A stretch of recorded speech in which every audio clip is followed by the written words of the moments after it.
संबोधन के लिए। जितेंद्र राम मांझी जी, सूक्ष्म लघु और मध्यम उद्यम राज्य मंत्री सुश्री शोभा करंदलाजे जी, चेयरमैन KVIC श्री मनोज कुमार जी, विभागीय सचिव SCL दास,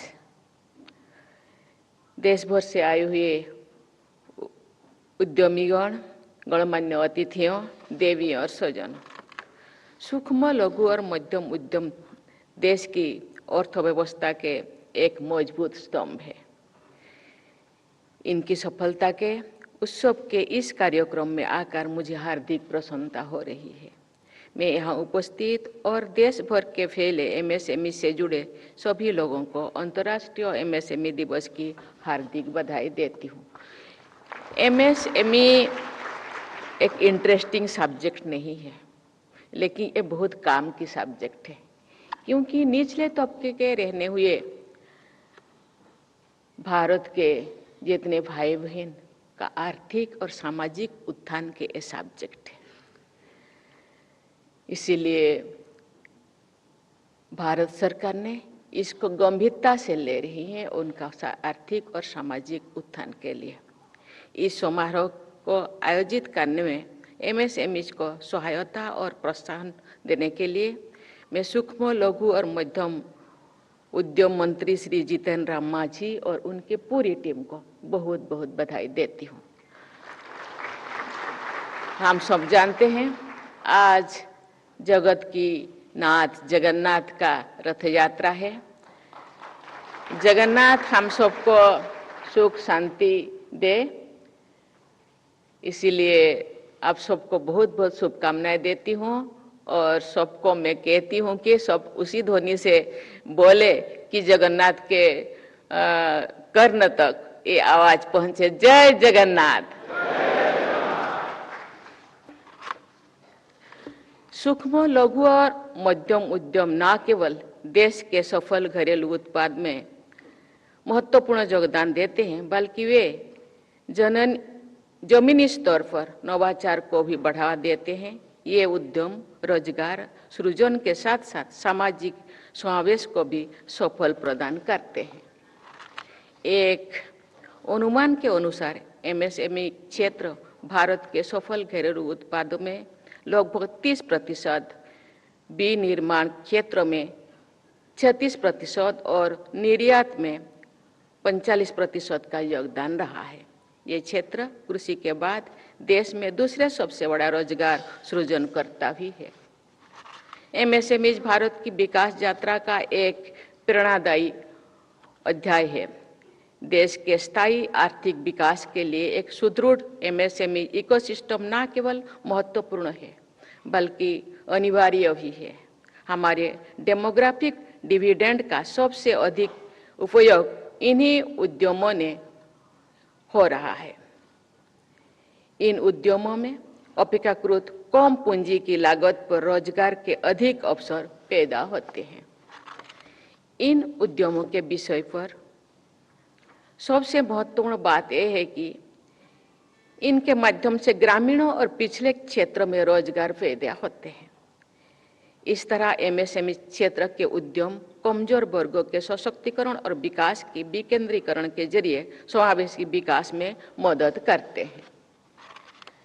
इससे कई संदेह नहीं है कि MSME सेक्टर देश की प्रगति में महत्वपूर्ण भूमिका निभा रहा है, लेकिन इस सेक्टर के सम्मुख कई चुनौतियां भी है। इनमें प्रमुख है वित्त की समस्या, बड़ी कॉरपोरेशन से प्रतिस्पर्धा, लेटेस्ट टेक्नोलॉजी की कमी, रॉ मटेरियल और स्किल्ड मैन पावर की कमी, लिमिटेड मार्केट और डिलेड पेमेंट की समस्या। पिछले कुछ वर्षों में MSMEs के महत्व और उनकी समस्याओं को समझते हुए भारत सरकार ने कई नीतिगत पहल की है। वर्ष 2025 के बजट में MSME के लिए वर्गीकरण मानदंडों को संशोधित किया गया है। MSME क्षेत्र के दायरे को बढ़ाया गया है, जिससे वे अपनी पात्रता खोने की किसी आशंका के बिना अपना विस्तार कर सकें। सूक्ष्म और लघु उद्यमों, स्टार्टअप और बेहतर रूप से संचालित निर्यातक एमएसएमई के लिए गारंटी कवर के साथ ऋण उपलब्धता बढ़ाया गया है। इन उद्यमों को प्रोत्साहित करने के लिए सरकार ये सुनिश्चित कर रही है कि केंद्रीय मंत्रालय, विभागों और केंद्रीय सार्वजनिक क्षेत्र के उद्यम अपनी वार्षिक खरीद आवश्यकताओं का कम से कम 35% सूक्ष्म और लघु उद्यमों से खरीदें। पीएम विश्वकर्मा योजना के तहत कारीगरों और शिल्पकारों का स्किल डेवलपमेंट किया जा रहा है और लोन तथा मार्केट तक उनकी पहुंच आसान बनाया जा रहा है। सरकार के प्रयासों से पंजीकृत एमएसएमई की संख्या में बहुत तेजी से वृद्धि हुई है। मुझे विश्वास है कि आज शुरू किया गया ऑनलाइन डिस्प्यूट रिजोल्यूशन पोर्टल विलंबित भुगतान के मामले में त्वरित सुनवाई और निर्णय के लिए महत्वपूर्ण साबित है। इसके लिए मैं विभाग को बहुत बहुत धन्यवाद देती हूँ। देवियों और स्वजनों, आप सब जानते हैं कि यूनाइटेड नेशंस ने वर्ष 2025 के लिए enhancing the role of MSMEs as drivers of sustainable growth and innovation को एमएसएमई दिवस के विषय के रूप में चयनित किया है। ये थीम हमारे देश के एमएसएमईज के लिए भी अत्यंत प्रासंगिक है। पूरे देश में एमएसएमईज का फैलाव और करोड़ों लोगों का रोजगार के लिए इस क्षेत्र से जुड़ाव इसे सस्टेनेबल ग्रोथ में महत्वपूर्ण बनाता है। इस क्षेत्र का विकास महिलाओं और कमजोर वर्गों के लोगों को आत्मनिर्भर बनाने में अहम है। ये प्रसन्नता की बात है कि एमएसएमई सेक्टर में हाल के वर्षों में महिलाओं की भागीदारी बढ़ी है। हम सब जानते हैं देश में महिलाएं 50% है। जब महिलाओं का रोजगार बढ़ेगा तो देश का जो हम लोगों का सपना 2047 तक देश को विकसित भारत बनाने का मुझे लगता है वो तब संभव हो सकेगा। लेकिन मेरा मानना है कि इस क्षेत्र में अधिक से अधिक महिलाओं की भागीदारी देश के सर्वांगीण विकास के लिए आवश्यक है। मैं युवा बेटियों से अपील करूंगी कि वे सरकार द्वारा चलाए जा रहे योजनाओं का लाभ उठाते हुए उद्यम स्थापित करें और आत्मनिर्भर बने। आज विश्व पर्यावरण के संकट और तेजी से बदल रही टेक्नोलॉजी से उत्पन्न चुनौतियों से जूझ रहा है। भारत क्लाइमेट चेंज और सस्टेनेबिलिटी लक्ष्यों के प्रति प्रतिबद्ध है, जिसमें 2030 तक कार्बन उत्सर्जन में 1 बिलियन टन की कमी लाना और अपने ऊर्जा जरूरतों का 50% नवीकरणीय स्रोतों से पूरा करना शामिल है। एमएसएमईज भारत के आर्थिक विकास, रोजगार और सफल घरेलू उत्पाद में महत्वपूर्ण योगदान दे रहे हैं, लेकिन वे ऊर्जा खपत और उत्सर्जन के एक बड़े हिस्से के लिए भी जिम्मेदार है। एमएसएमई सेक्टर में ग्रीन टेक्नोलॉजी का बढ़ावा देना समय की मांग है।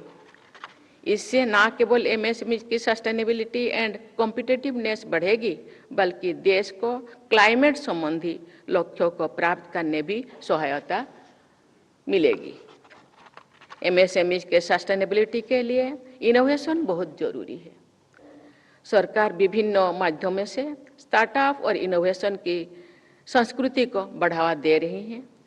डीआरडीओ जैसे संस्थानों द्वारा एमएसएमई को टेक्नोलॉजी ट्रांसफर, इनोवेशन और रिसर्च के लिए फंड जैसे सहायता दी जा रही है, जिससे वे रक्षा और एयरस्पेस के क्षेत्र में योगदान दे सके। ये प्रयास न केवल रोजगार उत्पन्न करेंगे, बल्कि रक्षा के क्षेत्र में देश को आत्मनिर्भर भी बनाएंगे। ये प्रसन्नता की विषय है कि एमएसएमई क्षेत्रों में इनोवेशन को बढ़ावा देने और युवा उद्यमियों को अपने विचारों को सफल व्यवसायों में बदलने के लिए प्रोत्साहित करने के लिए आज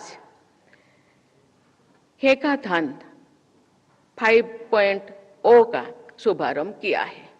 मैं युवाओं से अपील करूंगी कि वे इस पहल में बढ़ चढ़कर भाग लें और अपने आइडियाज से देश को समृद्ध बनाएं। मेरा मानना है कि एमएसएमईज को ग्रास रूट इनोवेशन को बढ़ावा देने का प्रयास करना चाहिए। इस प्रकार में ये आसपास के क्षेत्र में स्थानीय समस्याओं के लिए स्थानीय संसाधनों पर आधारित सस्ता समाधान उपलब्ध करा सकते हैं। अब तो जानते हैं, मैं गांव से आई हूँ, गांव में इतने सारे इस तरह के लोग हैं, उन तो ये लाभ पहुंचना बहुत जरूरी है, क्योंकि अभी वो रॉ मटेरियल उनको नहीं मिल रहा है, जो मिल रहा है तो उनको मार्केट तो लाने के लिए मार्केटिंग का व्यवस्था नहीं है, इसीलिए उन तक पहुंचना, उनका आर्थिक और सामाजिक उत्थान को देखना मुझे लगता है हम सबका दायित्व है। मेरा मानना है कि एमएसएमईज को ग्रास रूट इनोवेशन बढ़ावा देने का प्रयास करना चाहिए। इस प्रकार के आसपास के क्षेत्र में स्थानीय समस्याओं के लिए स्थानीय संसाधनों पर आधारित सस्ता समाधान उपलब्ध करा सकता है। उदाहरण के लिए नारियल के छिलके से सुंदर कलाकृतियां, हस्तशिल्प और उपयोगी उत्पन्न बनाए जाते हैं। पूर्वोत्तर राज्यों में बांस का इस्तेमाल करके पवन चौकियां बनाई जाती है। स्थानीय जड़ी बूटियों को उपयोग करके औषधियां बनाई जाती है। मैं धन्यवाद देना चाहती हूँ, बांस से बनाए हुए मुझे एक प्रेजेंटेशन दिया गया है। मैं जो इस प्रेजेंटेशन को बनाए हैं, इस उपढ़कों को बनाए हैं, मैं उनको धन्यवाद देना चाहती हूँ।